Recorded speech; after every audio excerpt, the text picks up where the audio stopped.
এই জন্য মুহতারাম হাজরিন, একটু চিন্তা করিয়া দেখেন, একটু ভাবিয়া দেখেন, চক্ষুটা একটু বন্ধ করিয়া একটু মাঝে মাঝে চিন্তা করবেন, আমি তো এই দুনিয়াতে ছিলাম না, এখন আছি, আবার থাকবো না। আমাকে মাটি থেকে সৃষ্টি করেছে, মিনহা খলাকনাকুম ওয়া ফিহা নুঈদুকুম ওয়া মিনহা নুখরিজুকুম তারাতান উখরা।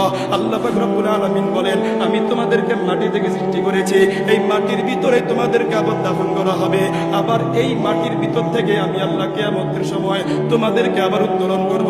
সকলেই পড়েন, মিনহা খলাকনাকুম ওয়া ফিহা নুঈদুকুম ওয়া মিনহা নুখরিজুকুম তারাতান উখরা।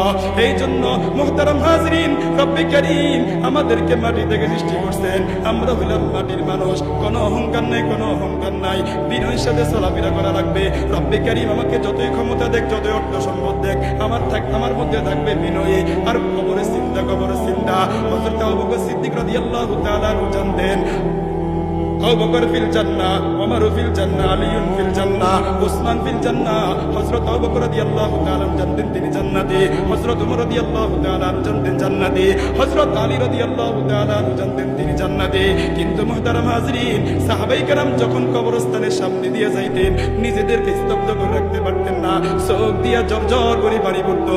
মুহতারাম হাজরিন, বড় দুঃখ এবং পরিতাপের বিষয় হলো, আজকের সমাজ এত নষ্ট হয়েছে, এত নষ্ট হয়েছে, কবরস্থানে গিয়ে যুবক এখন টিকটক করে বলেন নাউজুবিল্লাহ।